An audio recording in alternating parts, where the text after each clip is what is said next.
Hello and welcome to today's video. Now I'm armed with my spreadsheet here with all of the costings of the various stages of the retaining wall, and we're going to go through them stage at a time with you just so that you can see what the wall actually cost me, and ultimately we should arrive at a price for the wall if you were to have a contract to do that for you.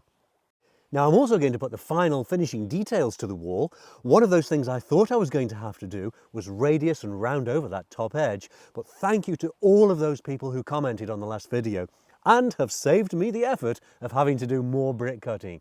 The majority of votes were to leave the wall as it is with a square straight edge, and to be honest, now I've lived with it for about a week, I agree, I think it is the right thing to do. But what I do have to do is finish the surface on which you would park. It's very uneven at the moment, doesn't look that great, and so we're going to sort that out during today's video. And if you stick around till the end of the video, I'll give you a sneak peek into where the next project is going to be.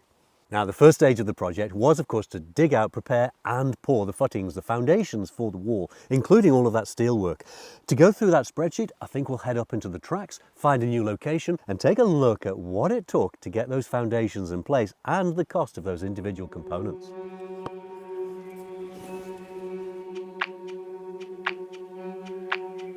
Well, to sort out that car parking space, the first job is to dig off some of the existing base course, just the top layer, and to redistribute it, to deal with any high spots and low spots, and to get it below grade.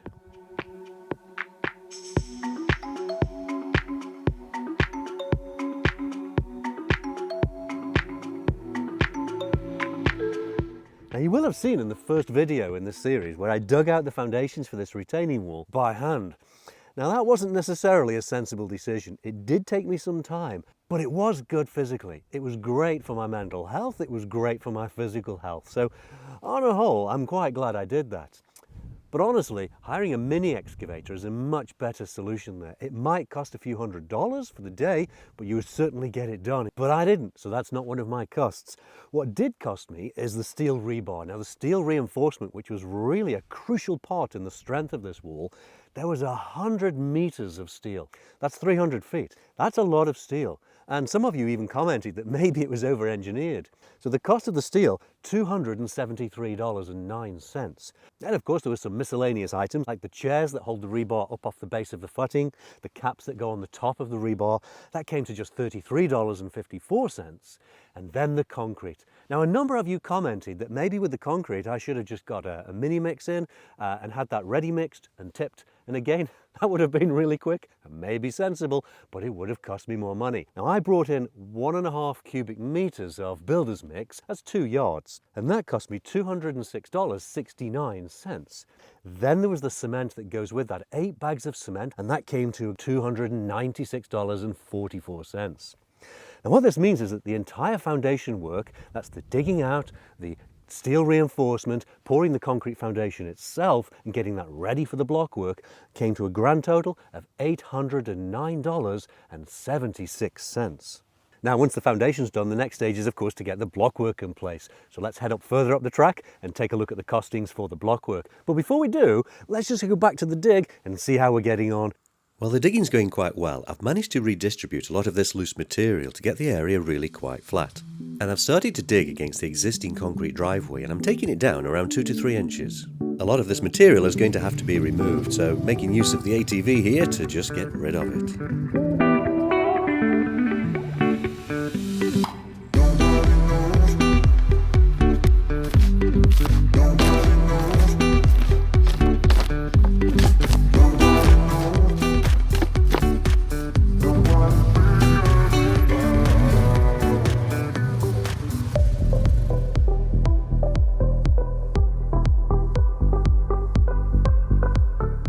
Well, welcome to the tree arch, my favourite part of this section, this plot of land. This is a wonderful place to be.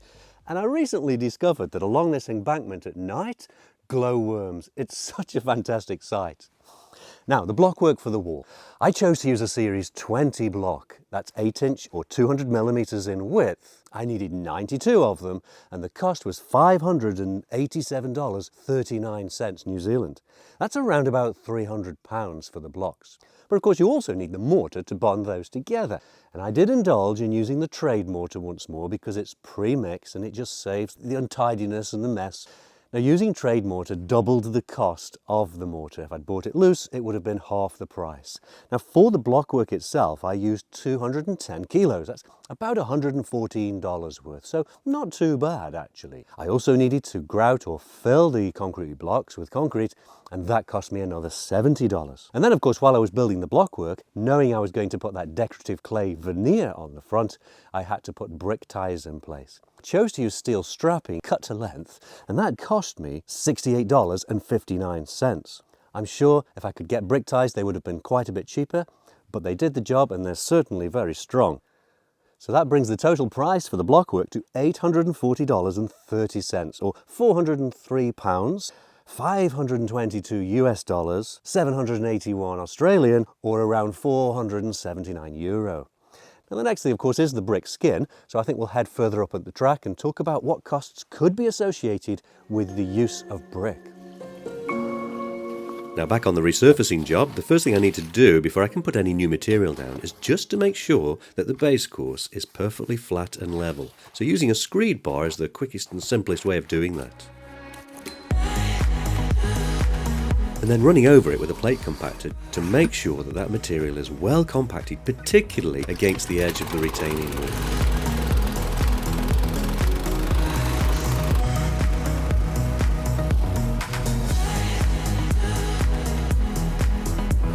Now, making sure the backfilled material is well compacted greatly reduces the amount of surcharge on the wall, and it reduces the chance of any tyre ruts being formed when it's been used as parking.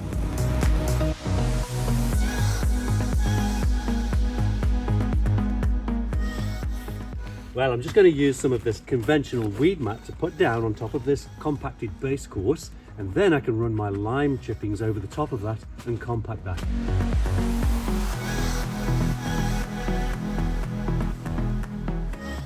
Now, when it comes to the brick skin, the brick veneer for the wall, I was quite fortunate in that I'd been gathering those bricks for some time. A lot of them came from people's gardens, dug up out of the patio and had to be cleaned off, and even some from demolished chimneys. Now, that did mean that there were a lot of broken bricks, and a lot of them were covered in mortar, render, cement, but after some painstaking work cleaning them up, they were actually useful for the wall and added quite a lot of character. Now, the fact that they were broken also meant that the project felt a little more sustainable to me, because I was using a material that had zero value. There are so many cuts in that pattern that I could use bricks that were of no use to anybody else, so I felt quite good about that. Now, in New Zealand, we don't use bricks for anything structural, we never have, and so they're quite difficult to come by. But if I were to purchase them, old second-hand imperial-sized bricks, I would have had to pay roughly $2 per brick, about £1. Now, how does that compare to the cost of materials in your country, I wonder? Let me know in the comments. So if I had to purchase those bricks, it would have cost me $1,500, around about £750 or thereabouts. But I also needed the mortar to bond them together, and again I opted to indulge in the trade mortar. This time I used a lot more, 660 kilos of trade mortar, and that was a grand total of just under $350. Now, what that means is that the entire brick skin, that brick veneer, all of that beautiful pattern, in fact the only part of the wall that you actually see, ought to have cost $1,849.36. And so already I'm quite glad I racked up a saving there of about $1,500.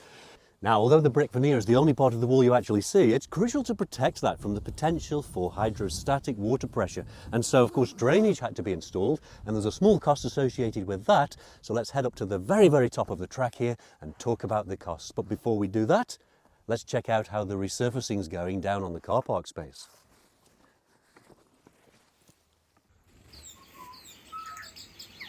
I mentioned I was using lime chips to finish off the surface of this car parking space. It's a great product. It's nice and cheap, really easy to use. Just rake it out to 50mm or thereabouts thickness, compact it, and you've got yourself a nice firm parking surface. Now, it looks a little new and fresh when you first put it down, but it soon weathers and bleaches and really starts to take on a nice old charm.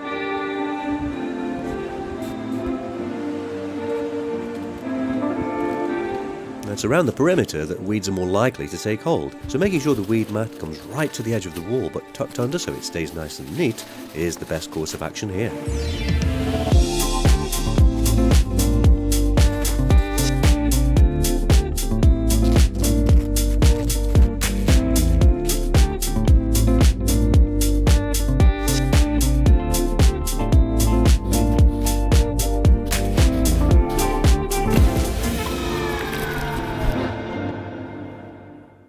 You know, on a calm sunny day such as this is a great place for contemplation, and it's the cost of the retaining wall that we're contemplating today. We've covered the cost of the foundation, the blockwork and the brick veneer skin, but what we haven't yet covered are those miscellaneous items. First off is the drainage for the retaining wall, dealing with that hydrostatic water pressure for ground moisture that would have seeped in behind the wall, how to get rid of that. Now, if you've watched part 3 of this series of videos, you will have seen how I installed that French drain system. There were some costs associated, but not many. The NovaFlow, the drain coil pipe, that's the corrugated plastic pipe with the holes in that the water seeps through, I already owned. I actually found it around the outside of the cabin. It had been incorrectly installed, so I dug it up and saved it, and it happened to be a little bit longer than I needed. Now, had I had to purchase that, that would have been $160. And also the Geotex fabric, that filter cloth that surrounds the pipe and keeps it from blocking in the future, also was left over from a previous job. And if I'd had to purchase that, that would have been another $50. But the gravel, the drainage gravel, I had to buy. Now, I got a cubic metre of the 20mm gravel, and that cost me $102 in total. Now, there are some other costs that we have to consider, and that's removal of waste from site. I'm aware that in some countries you can take your waste to the transfer station and it's probably free of charge to leave it there. Not so in New Zealand. Your waste is weighed, and broken brick and concrete bits and pieces, they weigh a lot, adds up pretty quickly. Now, the cost for tipping at the local landfill, $248.98. That's quite a lot. So a grand total of miscellaneous items, $651.82. Now, the final stage of this project is to finish off that resurfacing, so let's talk about the costs associated with that, and then we'll hit on the big elephant in the room, and that is labour costs.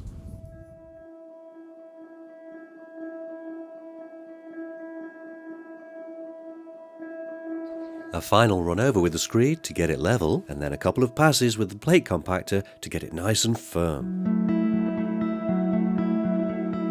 There's many different options when it comes to resurfacing a car parking space. You've got gravel or paving or indeed concrete, but I specifically wanted a porous material, and that's where lime really works well. Not only is it porous, it's highly absorbent of moisture.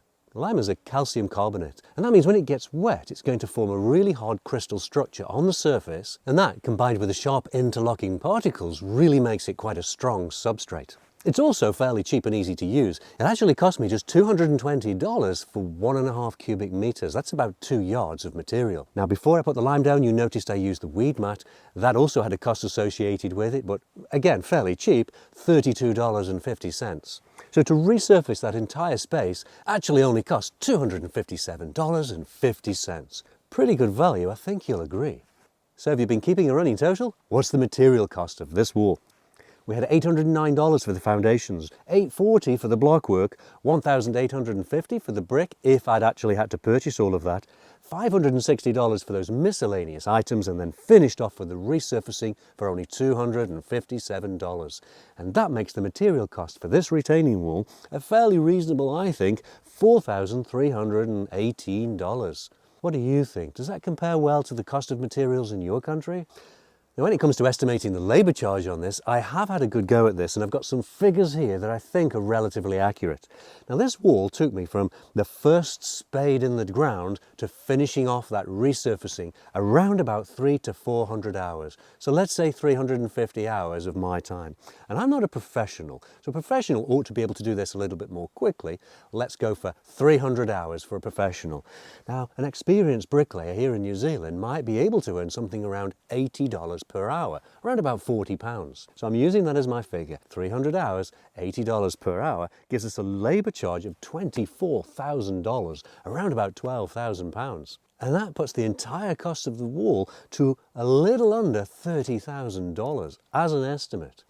Now, I don't know if I had $30,000 spare, whether I would spend it on that wall. I mean, it does look great, but a lot of that is from the enjoyment I've had in actually making it.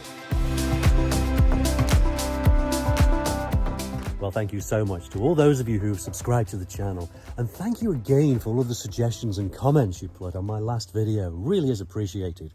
Like Paul Hammond, who suggested I actually put some sealer on all of these bricks that I shaped, just to seal them in and protect them from spalling. So thank you for that. I am going to do that in the next week or two. Now, this is a new venture for me, filming and editing all of my projects, but I really do enjoy sharing them with you. And thank you so much for all the words of encouragement on my last video. Now, I've nearly finished working on the next small project while I finalise details for something I've designed for this space that you see here. So keep an eye out for that project coming very, very soon. That's it for today. Thanks so much for watching. Bye.